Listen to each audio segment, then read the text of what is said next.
이번 항저우 아시안게임에서 대역전극을 꼽으라면 여자 태권도가 아닌가 싶은데요. 무려 13cm나 차이가 나는 키를 극복하고 금메달을 딴 박혜진 선수 서도원의 티타임에서 만나봅니다. 그리고 2부에서는요. 판소리를 연구하고 실제 직접 부르기도 하시는 파란 눈의 교수님, 서울대 국악과 최연수 조교수, 안나 예이츠 교수가 출연하십니다. 살만한 세상 서도원입니다. 오늘도 신나게 힘차게 시작합니다.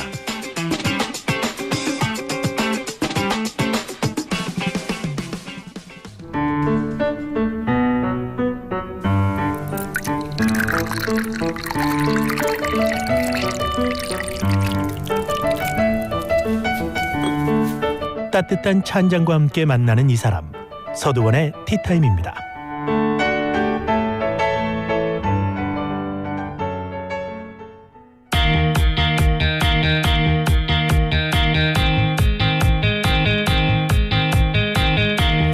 오전 11시 차 한 잔과 함께 이야기 나누는 시간, 서도원의 티타임입니다. 항저우 아시안게임에서 한국이 42개의 금메달을 땄죠. 어느 하나 값지지 않은 것이 없지만 무려 5개의 금메달을 따서 종주국다운 활약을 펼친 것이 태권도입니다. 그 주인공을 모셨습니다. 여자 53kg급 태권도 겨루기에서 대역전 드라마를 쓰며 금메달을 따낸 박혜진 선수. 어서 오십시오. 안녕하십니까? 네, 안녕하세요. 네. 아시안게임 하고 바로 또 전국체전 갔다가 어저께 돌아오셨죠? 네네, 맞습니다. 이 전국체전에서도 금메달 따셨죠? 네, 기쁘고 너무 감사하게도 1등 했습니다. 메달 좀 볼 수 있을까요? 아, 네. 와. 이게 전국체전 메달이고요. 네. 이게 아시안게임. 항저우 아시안게임 메달입니다. 아시안게임 메달이 훨씬 두껍고 무겁네요. 네, 맞습니다. 네. 간절히 원하던 각별한 메달이라고 들었는데 네. 어제 선수단에서 뭐 특별히 그 비중이 그렇게 크셨나요? 아, 저한테는 기대는 별로 없었고요. 아무래도 제가 국제대회에서 성적을 계속 못 내다 보니까 저한테는 아무래도 기대가 없었을 거라고 생각합니다. 안 그랬을 것 같은데. 언제 태권도 시작해서 이렇게까지 크게 되셨는지? 저는 초등학교 2학년 때 이제 시작을 했는데 사실은 1학년 때부터 다니고 싶었어요. 도복이 너무 멋있어 보였고 저도 그 도복을 입고 싶어서 이제 부모님께 말씀드렸는데 부모님 너무 어리다고 이제 다음 연도에 보내주겠다고 하셔가지고 이제 초등학교 2학년 때부터 태권도를 시작했고 선수는 아무래도 그 다음 연도인 초등학교 3학년 때부터 시작해가지고 시합 나가기 시작했습니다. 그냥 1년 하고서 선수 생활로 딱 네, 결심을 하고 그 어린 나이에. 네, 한번 시합을 나갔는데 1등을 해가지고 그때부터 좀 흥미를 느끼고 있습니다. 그러면 1년 만에 어디까지 올라갔었어요? 처음에는 이제 제가 광주에서 태어났는데 광주 시합에서 이제 1등을 하고 또 이제 4학년, 5학년, 6학년 때는 전국 대회에서 막 다 1등하고 그랬습니다. 유명한 연습벌레라고 들었는데 어떤 네. 식으로 연습하셨나요? 오전 오후로 항상 훈련을 하는데 이제 야간에는 개인적으로 하는 시간이 되게 많아요. 근데 남들 쉴 때 그냥 다른 친구 불러가지고 같이 훈련하고 런닝하고 이제 그렇게 많이 보냈습니다. 지금은 고양시청 소속이시죠? 네, 맞습니다. 그럼 오전 오후 훈련은 어떤 식으로 하셨는데요? 오전에는 이제 웨이트 트레이닝 이제 근력 운동을 위주로 하고 또 오후에는 태권도 기술 훈련을 이렇게 위주로 하는데 야간에는 이제 제가 부족한 것들이나 이제 좀 체중 감량을 좀 해야 돼가지고 이제 그런 걸 위주로 이제 했습니다. 네. 여자 태권도 53kg급 아시안게임 금메달리스트 박혜진 선수 모시고 있습니다. 태권도에 대해서 궁금한 것 있으면 문자 주시기 바랍니다. 지금 태권도 세계 태권도 연맹 회원국이 200개국이 넘는다고 하는데요. 박혜진 선수가 보시기에 태권도가 세계적인 스포츠가 된 이유는 어디 있다고 보십니까?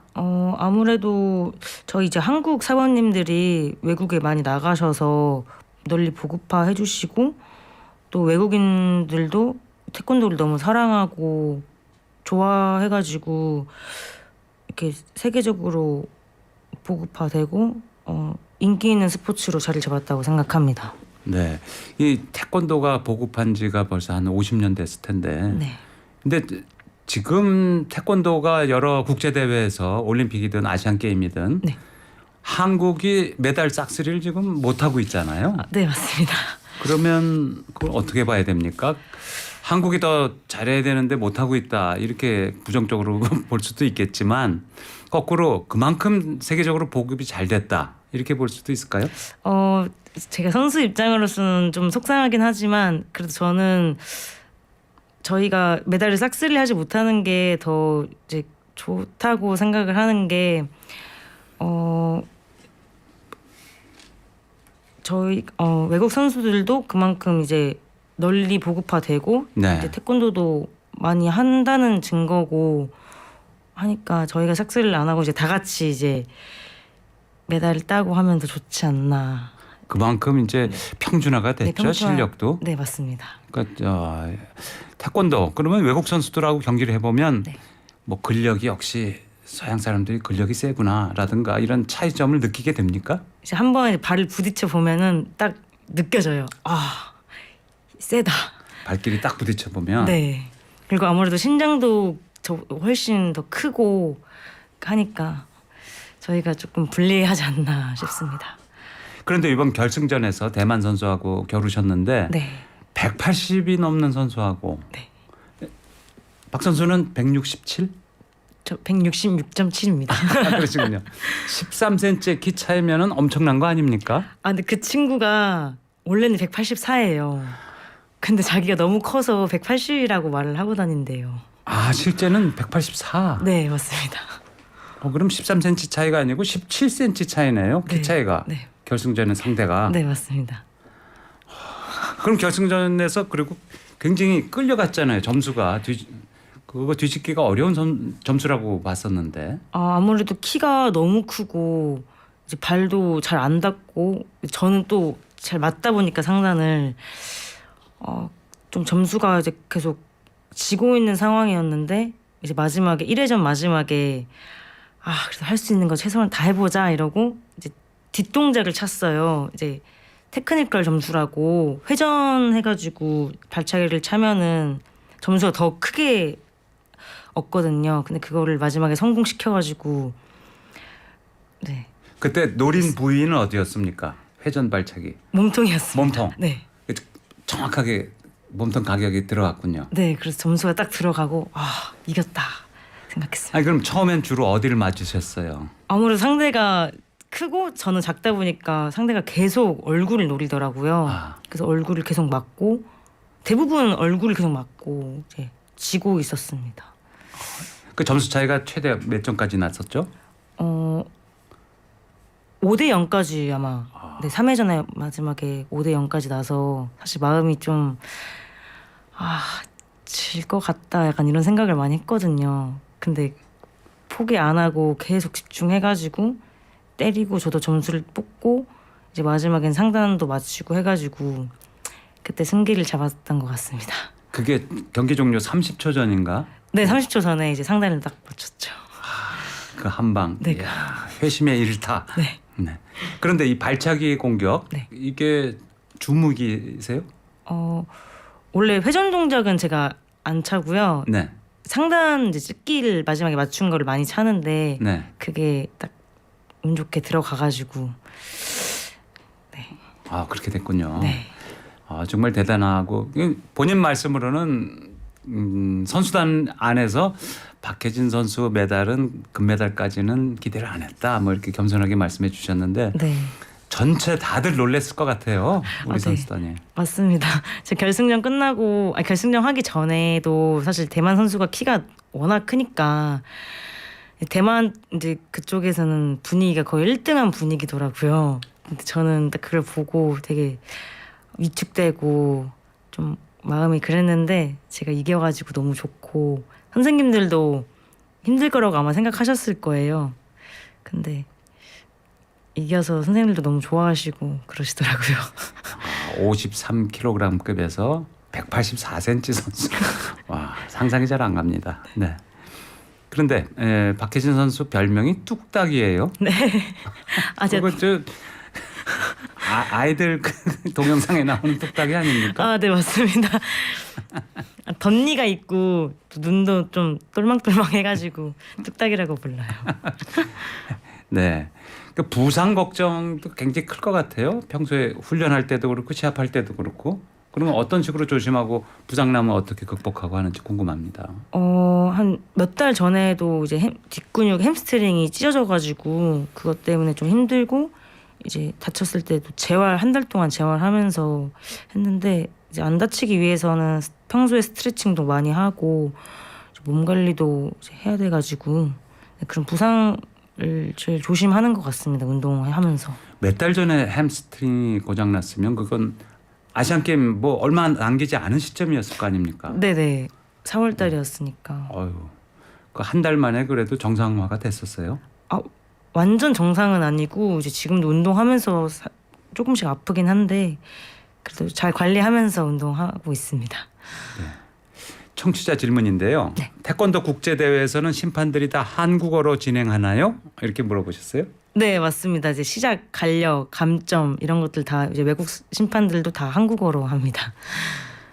태권도가 이 엘리트 스포츠로서 이제 메달을 겨냥하고 직업으로서의 태권도 선수도 있지만 생활체육으로서 지금 굉장히 널리 보급돼 있잖아요. 네네. 그럼 부모님들이 이런 생각도 하시는 것 같아요. 태권도가 키 크는데 도움이 되는 것 맞습니까? 이렇게 질문 있어요. 줄넘기도 많이 하고 뛰는 것도 많이 하다 보니까 아무래도 도움 된다고 생각합니다. 그리고 예의 범절 이제 하고 그런 것들을 중요시하기 때문에 이제 서양에서도 이제 되게 인기가 많고 이제 좋아하는 것 같습니다. 그렇군요. 사실 태권도가 예의 범절 이런 거 굉장히 강조하잖아요. 네네. 그건 이제 가정 교육을 이렇게 도와주는 측면도 있고. 네, 맞습니다. 서양에서 그런 거 굉장히 좋아하는 것 같아요. 네, 되게 좋아하고 그래서 세계적으로 보급화되지 않았나 그것도 싶습니다. 세계 보급에 도움이 된 측면이군요. 네. 그리고 그러니까 예의 범절 가르쳐주고 또 아주 건전한 호신술이고. 네, 맞습니다. 네. 아까 줄넘기 얘기하셨는데 네. 최근에 줄넘기 같은 거 이런 거하고 다양한 다른 스포츠하고 결합한다든가 네. 댄스하고 또 스포츠 결합을 한다든가 네. 이 태권도가 그런 식으로 퓨전으로 가는 네. 그런 것도 있더라고요. 네. 이제 시범 쪽은 태권체조도 하고 줄넘기도 하고 약간 좀 흥미롭게 이제 재밌게 하는 거여서 이제 생활체육으로도 많이 인기가 많고 사람들도 되게 좋아하고 멋있어 하더라고요. 되게 좋다고 생각합니다. 근데 박혜진 선수 아까 몸무게 얘기하셨는데 네. 조금 더 줄이려고 계획 중이시라고요? 아니 올림픽을 나가기 위해서는 한 체급을 제가 더 올려야 되는데 네. 근데 아무래도 신장이 너무 작다 보니까 이제 좀 그런 부분들이 걱정이 되고. 그러면 지금 53kg급인데 네. 파리 올림픽은 어느 체급으로 지금 계획을 하신 거예요? 마이너스 57kg급인데 그 밑에 체급도 있긴 하거든요. 마이너스 49kg급이 있는데 그럼 체중을 한 거의 10kg 가까이 빼야 되니까. 너무 빼야 되니까. 네, 좀 힘들 것 같습니다. 그럼 근력 손실도 네. 없을 수가 없고. 네. 그래서 고민 중이시고 아주 확정은 아니시군요. 네, 맞습니다. 그러면 이제 파리 올림픽을 앞두고 앞으로의 훈련 계획이나 네. 이런 건 조금 지금까지 해온 거하고 좀 달라지는 측면이 있을까요?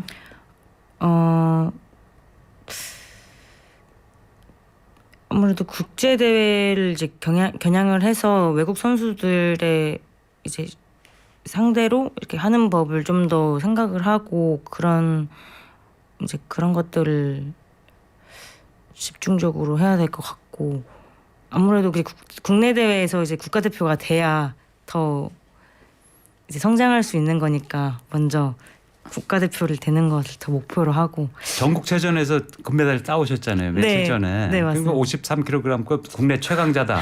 뭐 이렇게 봐야 되는 거 아닙니까? 네, 맞습니다. 제가 최강자입니다. 그러면 이제 파리를 겨냥하시면 네. 나의 그 예상되는 라이벌이나 네. 강자들 어떤 버릇을 갖고 있고 장기가 뭔지 이게 맞춤 준비도 하셔야 되겠어요. 네, 이제 시합이 다가오면은 그 선수들한테 맞게 다 이제 훈련하고 네. 생각하고 이미지 트레이닝 하면서 네. 이제 준비합니다. 아, 그러시군요. 네. 박혜진 선수 앞으로도 멋진 금빛 활약 기대하겠습니다. 오늘 나와주셔서 고맙습니다. 네, 감사합니다. 네, 많은 응원 문자들 왔는데요. 감사하다면서 신청해 주신 노래 듣겠습니다. 러브홀릭의 버터플라이.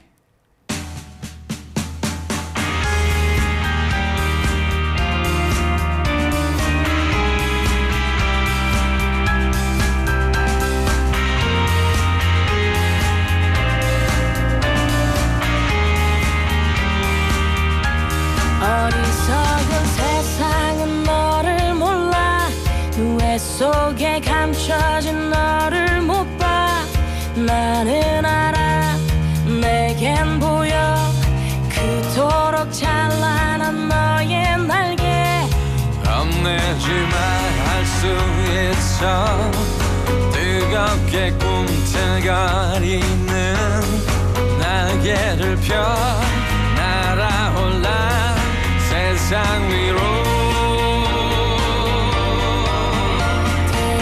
태양처럼 빛이 나는 그대여 이 세상이 거칠게 막아서도 빛나는 사람은 난 너를 사랑해 널 세상에 볼 수 있게 날아줘 멀리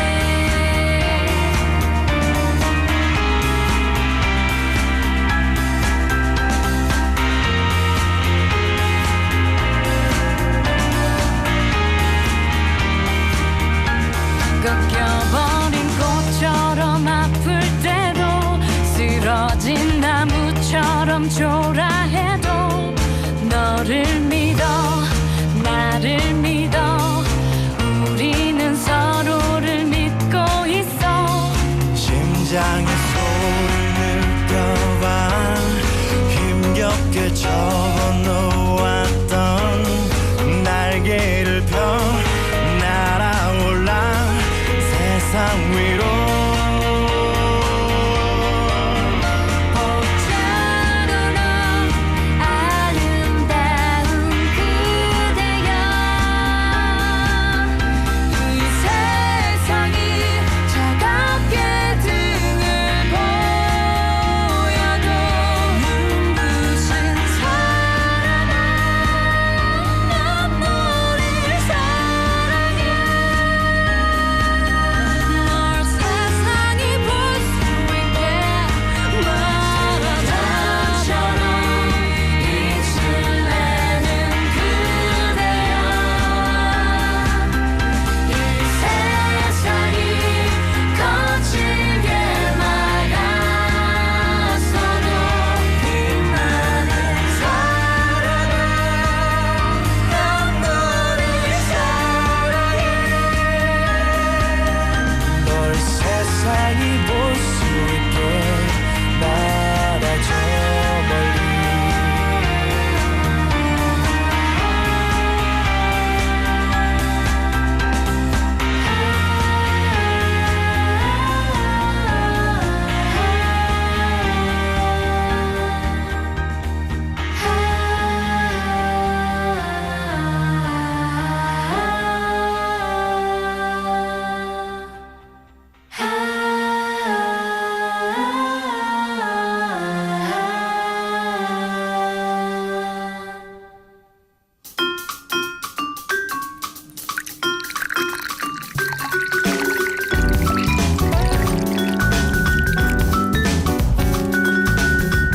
따뜻한 차 한 잔과 함께 만나는 이 사람 서두원의 티타임입니다.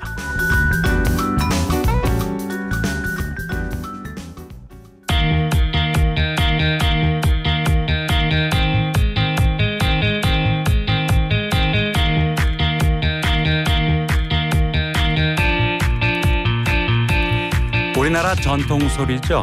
판소리를 연구하는 학자이자 직접 무대에 올라 공연까지 펼치시는 외국인 판소리 교수님을 모셨습니다. 안나 예이츠 교수님 어서 오십시오. 안녕하십니까? 네, 안녕하세요. 서울대 국악과 조교수 안나 예치입니다. 반갑습니다. 반갑습니다. 네, 예이츠 교수님, 판소리를 접하신 거는 해외에서 접하셨을 거 아니에요? 네, 영국에 계실 때 네, 맞습니다. 어떻게 좋아하게 되셨어요?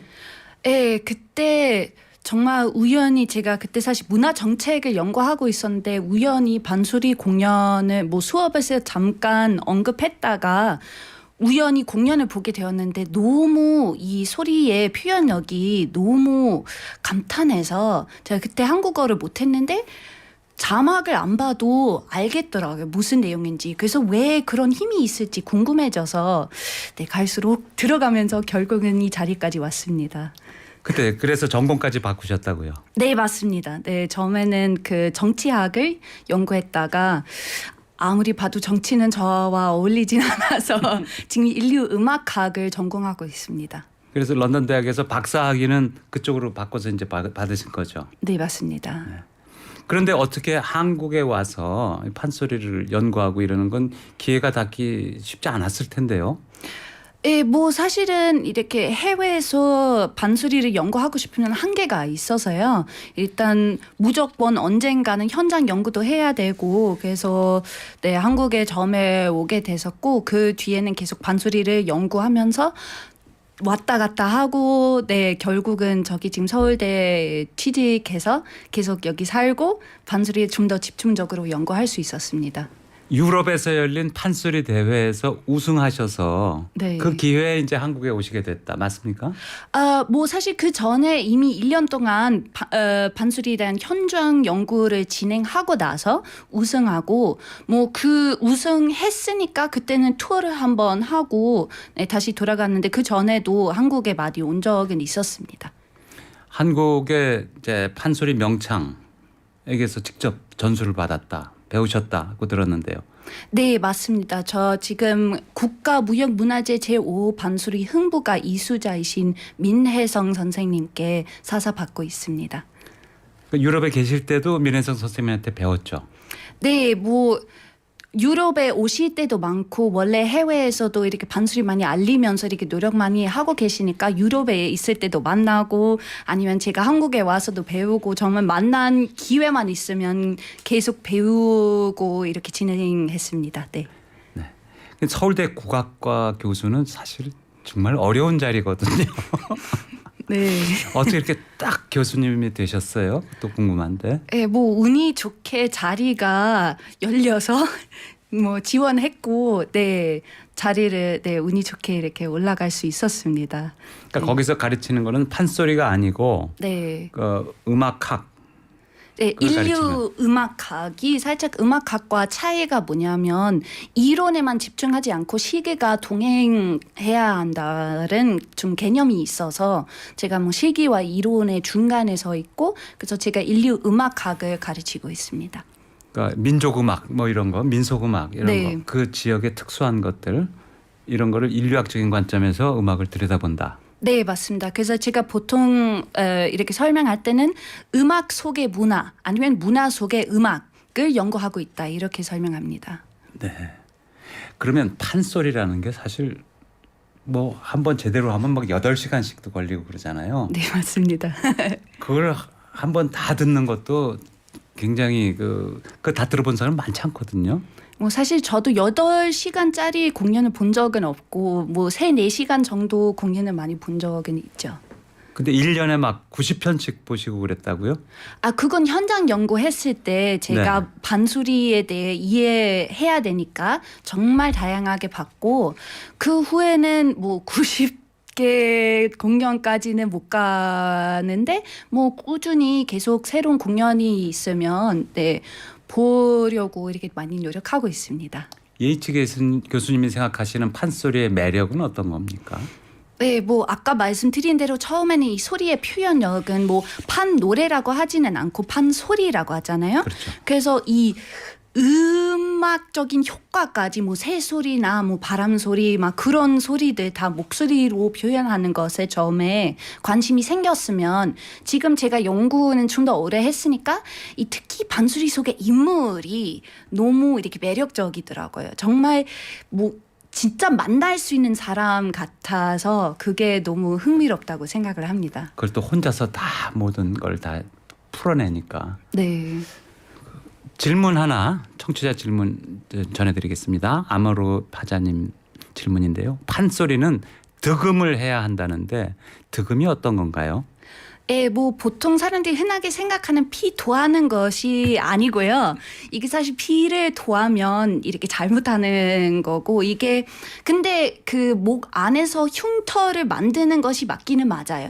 근데 아주 의도적으로 이 흉터를 만들면 이런 거친 소리가 만들어지니까 정말 오랫동안 특히 산콤부란 것이 있어요. 그래서 산속에 들어가고 뭐 일주일에서 뭐 한 달 정도 이렇게 계속 하루 종일 소리를 하면서 이 본인의 소리를 만들기 위한 그런 노력이죠. 그래서 그때는 이 목이 쉬고 근데 쉬면서도 계속 노력을 해야 되니까 그걸 한번 이기고 나서 결국은 자기 목소리를 잡고 그것을 바로 득음이라고 합니다. 그러니까 이 성대 안에 근육에다가 약간 상처를 내는 거군요. 네, 그러면 맞습니다. 허스키한 네. 쉰 목소리가 이제 생기는 거고. 근데 모든 사람이 그렇게 하는 것도 아니고 어떤 사람이 정말 성대가 너무 단단해서 아무리 노력해봐도 쉬지는 않은 그런 사람들도 있습니다. 네, 그래서 꼭 허스키한 목소리를 갖고 있어야 반소리 부를 수 있는 것도 아닙니다. 아, 그렇군요. 자, 판소리가 옛소리라 한국인한테도 단어나 의미가 좀 어려운 경우들이 있는데 가사 외우실 때 어렵지 않았나요? 이런 질문이 왔어요. 제가 그런 사연이 좀 있어서 제가 한번 저희 선생님 학원에 있었을 때 제 옆에 초등학생이 있었어요. 그래서 반소리를 부르고 있는데 제가 아니 근데 너는 이게 지금 이해하면서 부르니?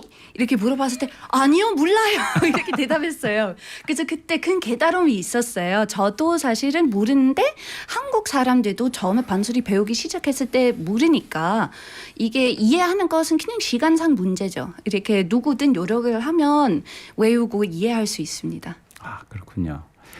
지금 그러니까 한 8년 되셨잖아요. 그때 우승하고 본격적으로 이제 판소리의 길로 접어들으신 게. 네, 뭐 사실은 우승했을 때는 이미 반소리는 제 길이다 이미 결정하고 나서 그 기회가 생기는 거고요. 그래서 이미 10년 넘었습니다. 근데 한국말 어떻게 이렇게 잘하시냐고 또 질문도 왔어요. 아니 뭐 반소리에서는 사설이 듣기 중요하니까 저희 선생님께서 특히 제 발음을 많이 고쳐주세요. 그래서 네, 할 수 없이 그렇게 되었습니다. 원래 바이올린도 좀 하셨다고요? 네, 10년 넘게 바이올린을 배웠다가 네, 지금은 소리 집중하고 있습니다. 판소리에 집중하고 계시고 혹시 한국 국악 중에서 다른 가야금이라든가 다른 악기들도 많은데 그럼 특히 그 중에서 마음에 드시거나 배우려고 하시거나 배우고 있거나 그런 게 있나요? 뭐 사실은 제가 소리북을 좀 더 많이 집중해야 하긴 해요. 원래 소리를 잘하면 이 장단 같이 져야 되는데 네. 그 부분에 아직은 좀 많이 약합니다. 그래서 네. 앞으로의 과제이지 않을까 싶습니다. 아, 복증거. 네. 외국인들한테 이제 공연을 해보면 특히 좋아하는 판소리 대목이 따로 있나요? 근데 이게 외국인이라고 하기에는 좀 어려운 것 같습니다. 이게 개인 취향이니까 이게 특히 외국인이 좋아하는 대목은 아닌 것 같고 특히 뭐 저희 선생님께서 민혜선 선생님께서 외국인을 많이 가르치시고 흥부가 이수자시니까 비율상에는 사실은 이 판소리 부르는 외국인들이 많이 흥부가를 부르게 되더라고요. 선생님께서 흥부가를 부르시니까요. 근데 그건 개인 취향과 좀 상관없는 일이죠. 네. 흥보가에 정말 재밌는 대목 맞죠. 사실 네, 실천과 맞습니다. 춘향과 다 마찬가지지만 자 지금 교통정보 듣고 다시 돌아오겠습니다. 지금 시각 11시 29분입니다.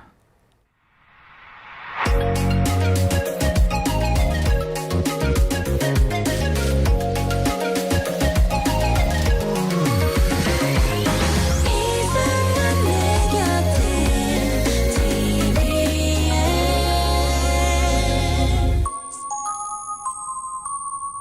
11시 30분 TBS 정보센터입니다.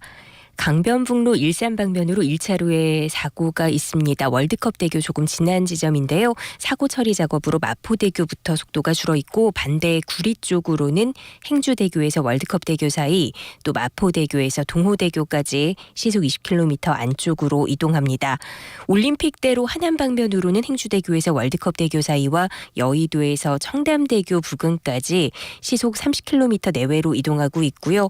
동부간선도로가 성수 쪽으로 지금 녹천교 조금 지난 지점입니다. 도봉터널 나오기 진입 직전인데요. 1차로에 고장차가 세워져 있으니까 잘 살피고 이동하시기 바랍니다. 경부고속도로는 서울 쪽으로 목천 부근 3차로에 고장차 세워져 있습니다. 이 고장차 여파로 1km 정도 정체고요. 반대 부산 쪽으로도 신갈분기점 부근 역시 고장난 화물차가 세워져 있으니까 조심히 이동하시기 바랍니다. TBS 정보센터였습니다.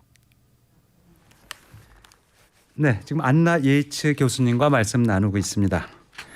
8년 전이었죠? 유럽 지역 판소리 대회에서 우승하실 때 부른 곡이 어떤 곡이었죠? 그때 춘향가 중 이별가였습니다. 네. 지금 주로 흥보가라든가 심청가라든가 여러 가지 지금 공부하시고 배우고 계시잖아요. 네, 맞습니다. 오늘 한번 들어볼 수 있을까요? 그 이별가 말씀이시죠? 네, 아주 오랜만에 부르긴 한데 한번 노력해 보겠습니다. 감사합니다. 행차 떠나는 이 상교를 어루거니 독교를 어루거니 병만아주리 분분얼제 방자 겁을 내어 낙이 물러나간다 다랑따랑 따랑따랑 춘향문전 당거하여 어허 도련이 큰일 났소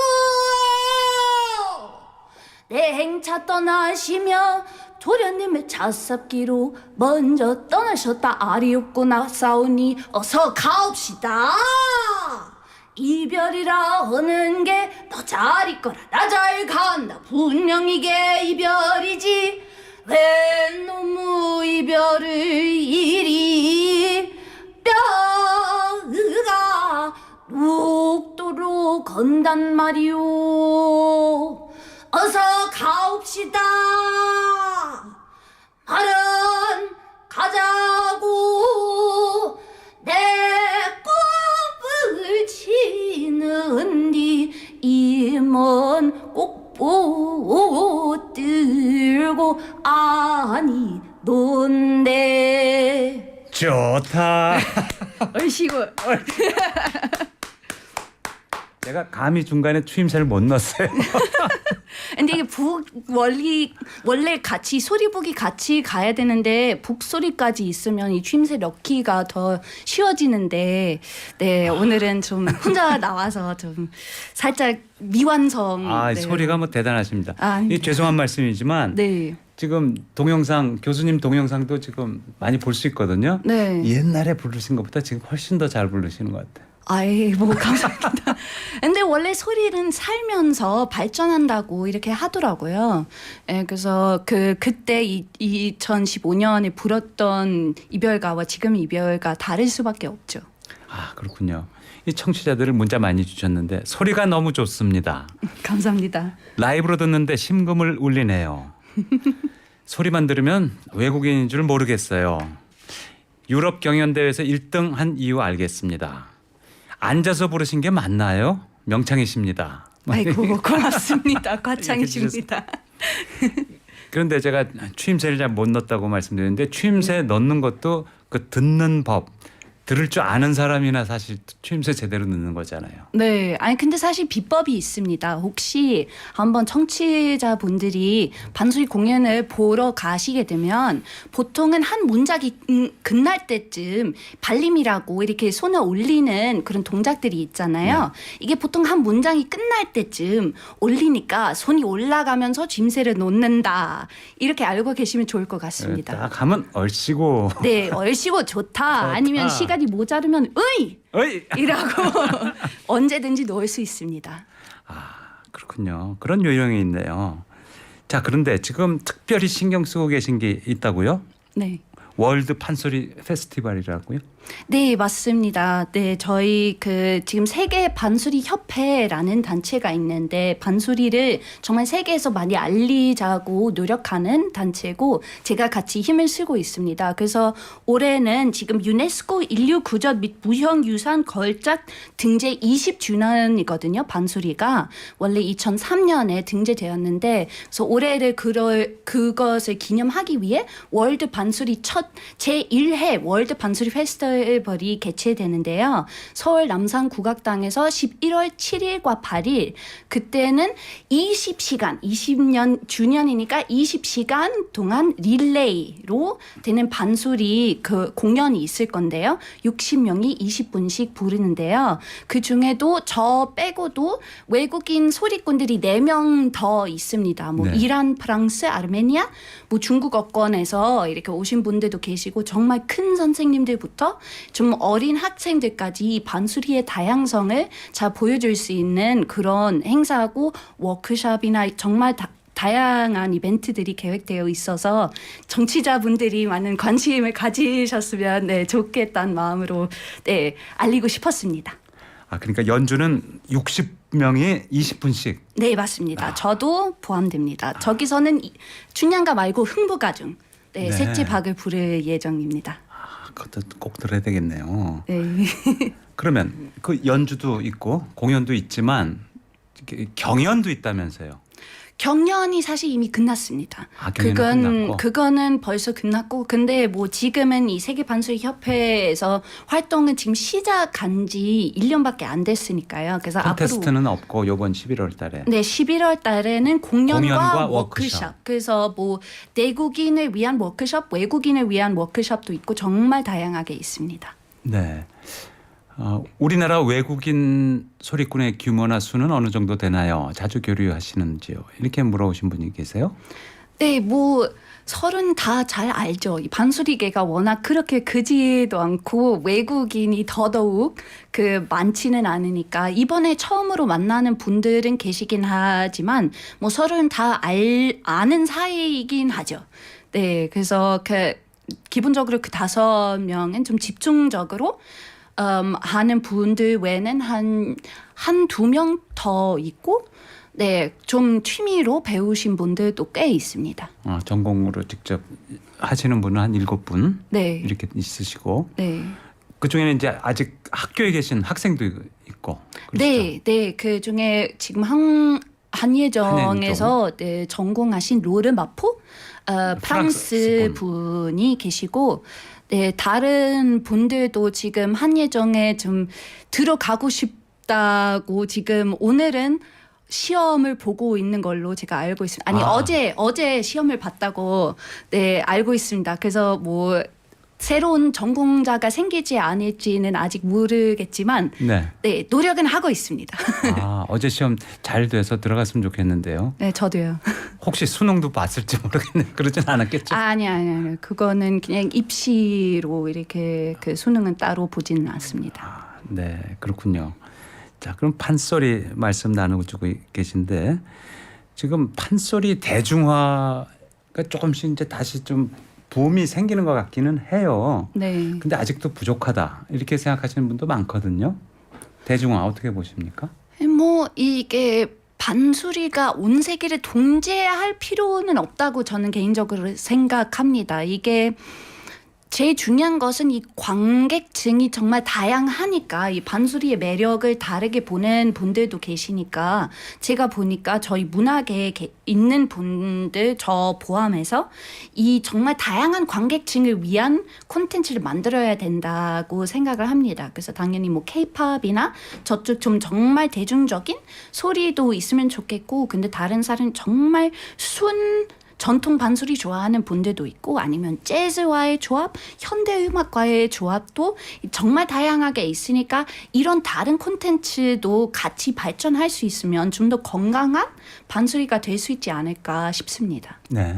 근데 아직도 우리 일반 국민들이 우리의 전통 음악에 대한 이해도나 사랑이 좀 부족해서 아쉽다. 이렇게 지적하시는 국악인들도 적지 않거든요. 네. 그리고 국악을 배우려는 사람도 좀 더 많았으면 좋겠는데 너무 부족하다. 근데 지금 현실은 어떻다고 보세요? 제가 보기에는 특히 저와 좀 비슷한 나이 있는 분들은 제가 많이 만나다 보니까 몰라서 그런 것 같습니다. 이게 접할 기회가 없어서 두렵고 뭐 반소리가 어렵다고 그런 얘기를 많이 들어서 이 적걸음 할 자신도 없는 분들이 많이 계시는데 사실은 한번 이게 현장에서 봐야 사실은 즐거운데요. 네. 한 번은 보러 가시면 그 재미를 느낄 수 있을 것 같다고 생각을 하니까 일단은 접할 수 있는 기회가 좀 많아져야 되지 않을까 싶고 특히 저희 어른들이 아이들한테 저희가 느끼는 그런 선입견이나 겁을 전달하지 않도록 노력을 많이 해야 될 것 같습니다. 제가 최근에 그 초등학교에서 반소리를 알리는 프로그램도 했거든요. 네. 아이들이 너무 재밌어하고 재밌게 노는데 그 선입견이 없어서 이게 어렵다고 모르니까 즐길 수 있는데 이런 태도가 좀 더 가졌으면 어떨까 싶습니다. 그러니까 부모님이나 네. 학교나 주변 어른들이 그런 기회를 많이 주면 네. 분명히 애들이 이제 판소리를 좋아하고 어렸을 때부터 이제 자연스럽게 그 습득을 할 텐데 그런 기회가 많지 않은 거죠. 네, 맞습니다. 그래서 저희 계속 노력해야 하는 부분입니다. 그리고 예이치 교수님 동영상이나 네. 이런 온라인을 통한 국악의 어떤 대중화랄까 그 접목하는 부분에 대해서 연구를 많이 하신다고 들었는데요. 네, 맞습니다. 네. 어떤 식으로 하고 계시죠? 네, 뭐 사실은 이런 연구는 코로나가 터지기 전부터 이미 하고 있었는데 갑자기 코로나 때문에 너무 중요해지는 네, 그런 부분이기도 한데 이 온라인으로 하는 장점과 단점은 있습니다. 제일 큰 장점은 당연히 모든 사람들한테 다가가기가 좋은데 단점은 일단 현장엔 아니니까 그 매력이 좀 덜 느끼는 부분이 확실히 있고 뭐 그런 온라인 영상 같은 경우에는 조회수가 중요해지니까 그 이미 알려지는 분들에게 기회가 많이 가고 근데 사실은 능력 있는 다른 알려지지 못했던 분들이 계시는데 온라인으로 좀 이렇게 빛낼 수 있는 기회가 좀 적어서 이 또한 저희의 과제이지 않을까 싶습니다. 앞으로도. 국악을 또 패션과 연결시키는 것도 연구하신다고 들었어요?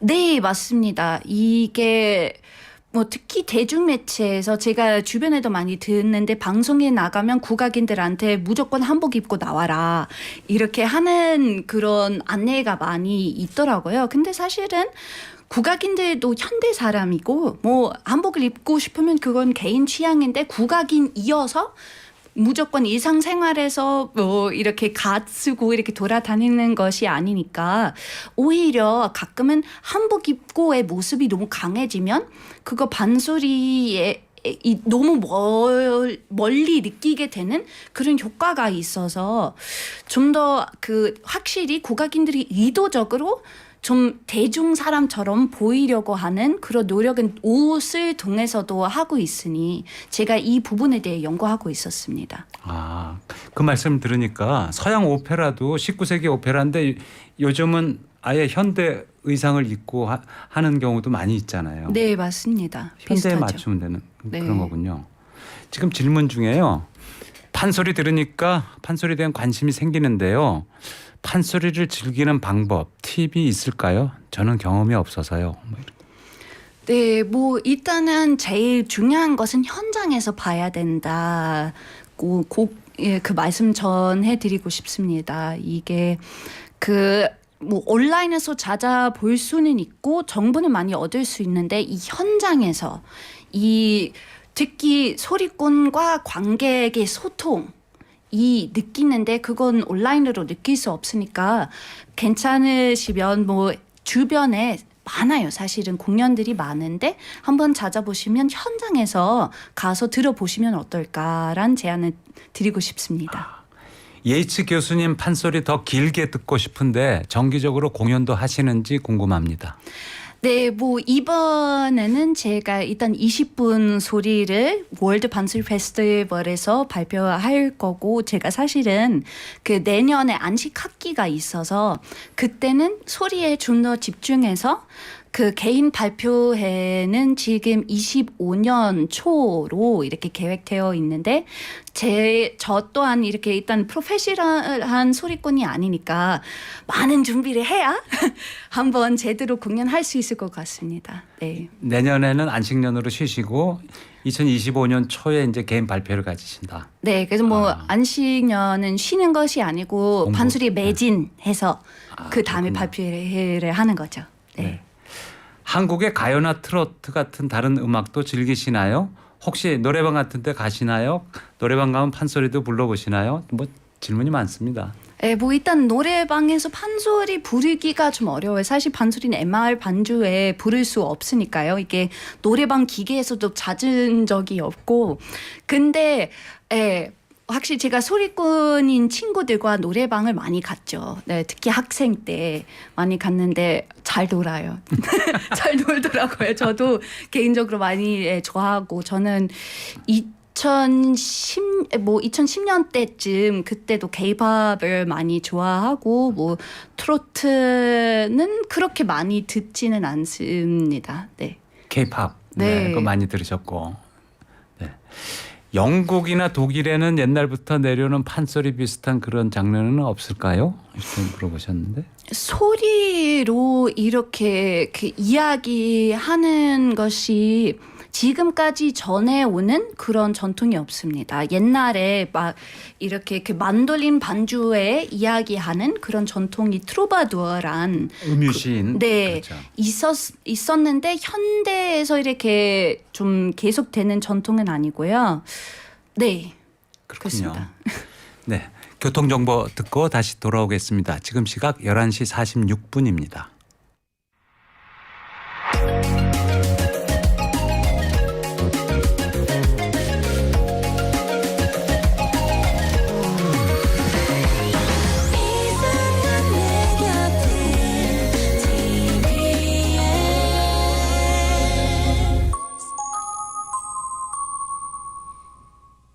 교통정보입니다. 이동량 줄고 있지만 사고가 자주 발생하고 있습니다. 강변북로 구리방면 가양대교 지난지점 2차로에 사고 있었고 사고 여파로 인해 주변이 혼잡한 상태입니다. 뒤로 행주대교부터 정체인 가운데 사고까지 더해지면서 주변이 더욱 속도 내기 어렵다는 점 운행에 참고하셔야겠습니다. 또 서강대교 지나면서 정체가 시작되는데 이 정체는 동호대교까지 이어집니다. 한남대교 지난 지점 4차로에선 시설물 보수 공사도 진행되고 있으니까요.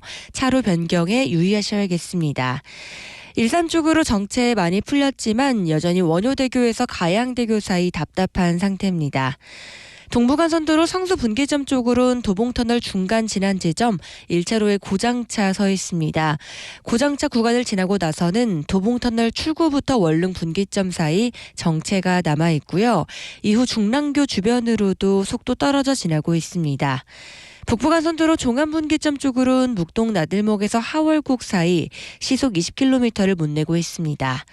구리 가는 길 종암분기점에서 원릉 분기점 구간, 다시 묵동 나들목 주변과 구리시계에서 구리 나들목 구간 속도 내기가 어렵겠습니다.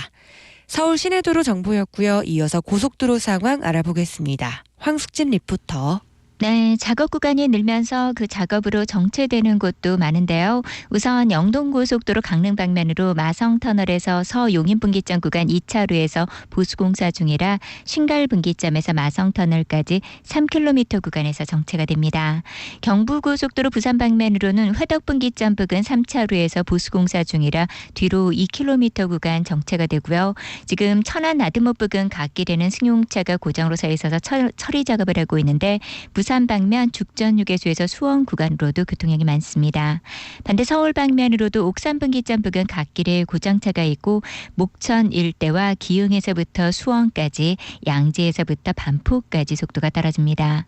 중부고속도로 하남 방면으로는 곤지암 분기점에서 곤지암 구간 갓길에서 작업이 있고요. 남이 방면으로도 삼성 하이패스 요금소 진입하는 부근 갓길에서 차선 긋는 작업이 진행 중입니다. 서울 양양고속도로는 양양 방면 남양주 요금소에서 화도 구간 차량이 많고 서울 방면으로는 강촌 부근 1차로에서 작업이 진행 중입니다. 고속도로 상황이었습니다. 서울대학교 음대 안나 예이츠 교수님과 함께하고 있습니다. 예희치 교수님 혹시 판소리만큼 좋아하는 한국 문화 또 따로 있으실까요? 네, 제가 원래 옥스퍼드 대에서 가르치고 있었을 때 제가 문학의 주에 이렇게 가르치고 있으니까 그때 한국 문학을 많이 접하게 되고 특히 뭐 한국 시나 소설을 많이 즐기고 있습니다. 아 그러시군요. 네, 특별히 좋아하는 시인이나 소설가 있을까요? 네, 이혜인 수녀의 시 중에 감자의 맛이란 시가 있는데 너무 좋아해요. 개인적으로. 이혜인수녀 씨를 네. 좋아하시는군요. 한국 음식은 어떠세요? 맛있죠. 댁에서 고향 음식 만들어 먹고 이러지는 않으시나요? 뭐 가끔은 하기는 하는데 사실 해외 그런 재료를 구매하는 것이 좀 비싸서요. 그래서 한국 음식도 많이 해 먹습니다. 아 그러시군요. 주로 한국 음식 해 드신다. 네, 맞습니다. 한국에서 불편한 건 뭐가 있으세요? 뭐 서울에서 차가 많이 막히니까 이동하는 시간이 많이 걸린다? 뭐 그 외에는 없을 것 같습니다. 차가 많이 막힌다. 네, 맞습니다. 아, 그러시군요. 서울대학교 근처에 살고 계시죠? 네, 관악구에. 맞습니다. 아, 그 시내 나오실 때 이제 막히고 그러는군요. 네. 자, 이제 질문이 여러 가지 있었는데 제가 좀 소화해서 이렇게 말씀을 드렸습니다. 그러면 판소리에 관련해서 앞으로 특별히 지금 말씀 안 해주신 것 중에 계획이 있으시다면 어떤 게 있을까요? 네, 뭐 일단은 제일 중요한 부분은 아마 제 개인 발표회 계획인 것 같고요. 네, 앞으로 또 이 반소리는 정말 깊숙이 갈수록 이렇게 배운 게 많습니다. 저희 선생님의 선생님이셨던 박송희 선생님 만났을 때 구순이셨거든요. 그때 만났을 때 나는 지금 대략적으로 반소리 뭔지는 알 것 같은데 몸이 안 따라간다. 이렇게 말씀하셨는데 앞길이 멀구나. 그 연세에 네. 이제 좀 알 것 같다. 네, 그래서 아직 충분히 이렇게 배울 게 많이 남은 것 같습니다. 박송희 선생님에 대해서 또 이제 글을 좀 쓰고 싶다 이런 계획도 있으시다고 들었어요. 네, 맞습니다. 제가 그 인터뷰 했을 때 정말 이 반소리의 현대 역사의 중요한 순간을 모두 경험하신 분이셔서 이 역사를 한번 빛내야 된다고 생각을 하고 있는데 아직까지 한국어로 특히 논문 쓰기에는 좀 그 어려움이 있어서 계속 노력해서 앞으로 쓸 계획입니다. 판소리가 퓨전으로 또 여러 많은 청취자들한테 사랑을 받고 세계적으로도 유명해지고 뭐 범 내려온다 뭐 이런 것들. 그럼요. 그런 네. 퓨전 판소리는 어떻게 보십니까? 재밌죠. 네, 뭐 이게 다는 아니죠. 반소리의 세계의 다는 아니고 그렇게 보이게 되면 문제가 생길 수는 있는데 재미로 들으면 뭐가 문제예요. 재밌잖아요. 저도 그 제 플레이리스트에 그런 반소리 퓨전곡이 많습니다. 그런 걸 통해서 본격 판소리를 들어오는 어떤 인트로덕션이 될 수도 있고. 네, 그렇죠. 그 BTS도 대치타 같은 걸 내지 않았습니까?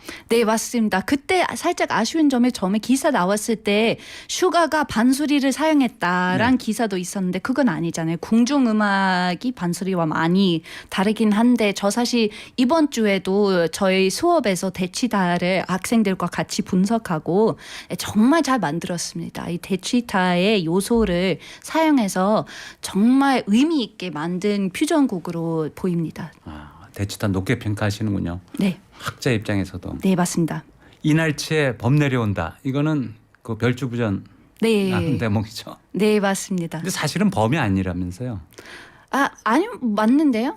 토 선생 얘기했는데 호 선생으로 들어서 범이 내려온 거라. 네, 그 뭐 내려오는 것은 범인데 부르려고 했던 것은 토 선생이죠. 근데 지금 그때 바다에 막 나왔으니까 턱이 아직 좀 얼어버리고 못 움직이니까 네. 토 선생이 호 선생이 돼버리고 그런 사연이 그래서 있었습니다. 호랑이가 나 불렀어 하고 내려오는 거죠. 네. 네, 오늘 뭐 얘기는 여기까지 해야 될 것 같습니다. 선생님 오늘 고맙습니다. 제가 감사합니다. 다음에 또 뵙겠습니다. 네, 고맙습니다. 네, 지금까지 안나 예희치 교수님과 말씀 나눴습니다. 저희는 다음 주에 더욱 풍성한 방송 내용으로 찾아뵙겠습니다. 매일 오전 11시 살만한 세상 서도원입니다. 채널 고정 부탁드립니다. 다음 시간에 뵙겠습니다. 마지막 곡으로 이날치의 범 내려온다 들으시면서 끝내겠습니다.